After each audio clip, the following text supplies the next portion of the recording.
Hello. This is something that was very difficult for me to accept. It really was difficult for me to accept that every single thing that he ever said to me, he just recycles and says to everybody. It actually was the last thing that I learned about narcissism to be the truth. Okay? It happened to me just a handful of months ago. It's really started to sink in a few months ago. Oh, and I said it to him one of the last times we talked. So whenever that was, I'd have to look it up. I remember saying, oh my God, it just hit me. I said, you say exactly what you're saying to me. And there was like this one other girl at the time he was seeing. I said, you say it to her. I said, you just recycle.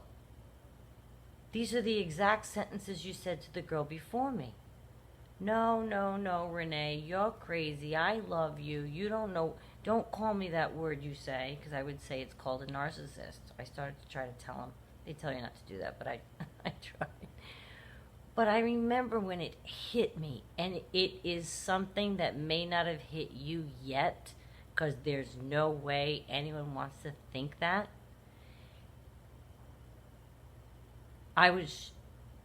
It was a whole other death when I realized it, because I came away from the relationship thinking, I don't know why I'm leaning forward like that. I came away from the relationship thinking, when I broke up, I didn't even know about narcissism. I didn't even research that till months after the breakup, when it was like lingering and I didn't understand why I couldn't break it off. What's happening? Looked it up. Okay. But when I started to realize this year that every single thing that he said was something that was repeated, it's because I paid attention to the fact that he was going through the devaluing phase with this girl by reaching out to me, because I was ex-supply. So I was going through it from this angle, what I had just gone through with him as a girlfriend. I was watching her go through it through him reaching me and complaining about their fights and all this. So I started to see that in order to maintain the relationship and have the back and forth, he has to be love bombing her hard to come back from some of the fights they had already had when I had stopped talking to him. So I said, how does she go back to you after that? Or how do you go back? I think she might be one too. They get into some dragouts, and he's got a love bomber. Well, he's not that creative. He can only come up with so much material. They can only come up with so much material. There's only so many ways you can tell somebody that you love them, and so many creative ways that you can say certain things. With all the supply they go through, they know none of us know each other. Of course they're going to use the same lines. That's when it hit me. He's saying all the same things to her. That can sting. It really did. It really did. And then I realized, oh no, it doesn't sting. It's just part of their cycle. They're elementary. Right? But it stung for a minute. And it can still, yeah, if I give it a lot of thought. Because you want to say, like I wonder how she reacts when he says, I've never been in love before. I wonder how, like if she's believing him when he says that she was made for him and they're twin soulmates. If she's believing him when he says he's going to marry her and she'll never do anything and he'll treat her like a queen and she'll be put on a pedestal. And he says all those things. Well, those are what he said to me. Whatever good things he has extracted from her personality and mirrored and figured out she wants to hear are what he's going to say to her during love bombing. He said to me but he's going to tailor it to what she wants. So if she doesn't want marriage, maybe he doesn't say that one. But it's always going to be the same love language, I bet. I mean, it is. There's no way they're that creative. They're not like, Shakespeare, that they can come up with endless ways to talk about love. They have a limit, right? That kills. It does. But you know what else I thought of? It's the good and the bad. Not just they say the same stuff to everyone with the love bombing and everything. The bad too. And you give this some thought, because I've already given it some thought. My narcissist had insults for everybody. When he talked about either wife, any girlfriend, when he would call me with this new supply and they're in a fight and he'd stop over for coffee and tell me what happened, he had 18,000 insults for all of these people. So I often wonder, what my insults are. I do give that some thought too. I'm like, I wonder what he says about me. Like, because he has them at the ready. He has to insult a person to whomever he's speaking to let them know that he's not interested in her. That's what they do, right? So I never even took the insults that he told me about the women to mean anything, because I would get wind that they were fine women. There's nothing wrong with these women. They were all cute, hard work. Like, there's nothing wrong with these women. So when your person tells you, oh, you don't even know she's this, she's that. First of all, don't believe that he believes the insult that he's trying to tell you about a new or ex supply. That's him trying to throw you off his scent of her, or her scent that he's onto her. Because he's probably still texting her. And he's insulting her to you to make you think there's no way he would ever want anything to do with her. But he's texting her. And in this case, he was going back to the girlfriend. Again and again and again. They're in their own cycle now. And then I cut him, whatever. But, oh yeah. So I do wonder, the good and the bad, both, they say the same to everybody. Or the insults, I guess, they can maybe try to tailor make to something on you, especially if you've given up with an insecurity that you don't like your arms. He's going to pick on them. Whatever you say about yourself that you don't like, he's going to pick on. But then I'm sure they have a general list of insults that'll go to anybody, just like they have a general list of love language that'll go to everybody. But I do wonder what my insults would be. I think he'd probably say I was psycho. I'm not even kidding. I know that's the word that guys use because I have a brother and I have friends who are men, and I know that's the word they use, psycho. I definitely think that he would say that, although he always says he follows it up with, but I drove her to that. Because he knows I went ballistic because it was just deplorable behavior. And so, yeah, I would scream. I would yell. So, yeah, he'd say she was like that. You know what I mean? I have a temper. I would scream. Sure. Yep. But then if somebody insults, this is where we women or men, victims, can align with each other. Because if he used that, say, to the new girlfriend, I think about this stuff all the time. About the new and the old and the ex. Because we're all the same person. Just different stages. So I think about if he did say to the whoever he's with now, if he's talking about an ex supply, let's say he's talking about me. If he uses the word psycho or she's crazy or whatever, and doesn't say, but I drove her to it, whoever he's talking to, if they're going through the bad cycle with him, they know why. Because they're acting psycho with him too. And they already know how mad you can get because you cannot believe what he does with his behavior. So I feel if we all look at the woman or man that is in a different position than us and realize they're getting told the same things as we are, it makes us all be more unified and feel like we really are in the same boat.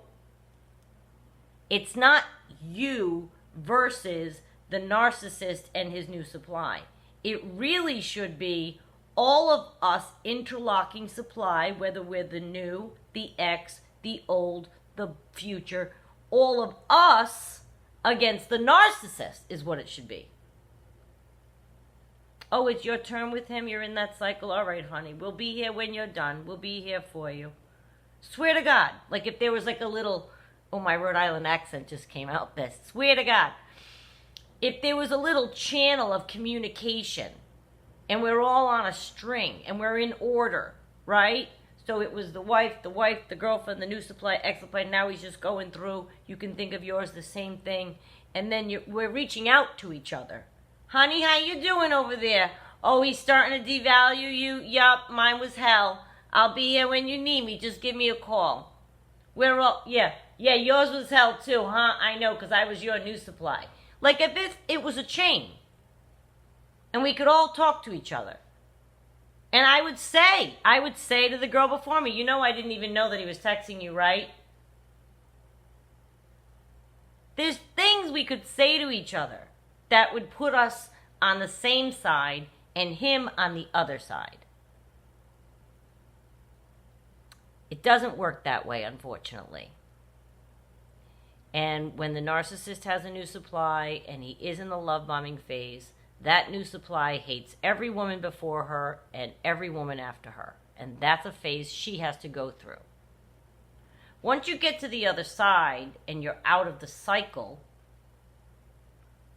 you can look into it in a clinical fashion, which you know I've done. That's the whole essence of this channel. And when you do look at it in a clinical fashion, I told you before, I see a circle. And I feel bad for who's in the new supply spot. I feel so bad for the person getting love bombed. Because they have no idea. That's ironically the worst place, I think. Because you are, and you might say, well, wait, isn't devaluing worse? Well, of course that's hell. But when I say it's the worst place, you are completely unaware of what's about to happen. And you might say, well, isn't that the best place then? So you can look at it two different ways. I guess, but I don't like being unaware. So no, I don't like the fact that I was completely blissfully unaware that the rug was about to be pulled out. I don't like that state, that I was in that state. Let alone what my mind and heart were happy, unbeknownst to me. But I now know, looking back in a clinical fashion, that I was in a state of ignorant. I didn't know what was going to happen. That makes me nervous. I don't ever want to be in that again. I want to assess the situation accurately, see all the red flags, call out everything, know where I stand. I did not like where I was in the love bombing. I'm on 3 different tangents, but I think I've maintained the same topic. I never stop thinking about the fact that they say the same thing to everybody. And here's what I can promise you. I would die if I thought my man was saying something to someone else that he should only be saying to me. Period. That's where it starts. No way, I'm over it. Because it has to start with speech, right? So they're with you and then they start to groom new supply, the poor things. And they're getting texts or they're on the line dating or whatever they're doing. She's getting all that love language. That is unacceptable already, because the love language that somebody shares with you should be a one-on-one thing. Unless you're polyamorous or whatever you do, that's your business. But I'm saying, if you are in a monogamous relationship and that's your agreement and you're committed with each other, there's no way on earth. The whole thing just turns me right off. I'm not even attracted. You're saying those things to somebody else? Like, we need to start looking at it like that. I'm not even attracted. If you're saying the same things, it really helped me with the final breakaway when I did realize it. Because I said, ew, you're saying the same things to everybody? So then you feel like a non-person and it hurts for a second. For a second. I was already so far broken up though. But it did sting for a second. But I just, it's unattractive to me. That quality made me not be attracted to him anymore when I realized it. That there was absolutely nothing unique or special about anything that we did, or he was just passing time. It was whatever we did hanging out, Corona, that's just because that was the time of the time for him. None of it meant anything. Now he would say, that's ridiculous, you can't say that, I've never loved anyone like you, till his last breath, that's what he would say.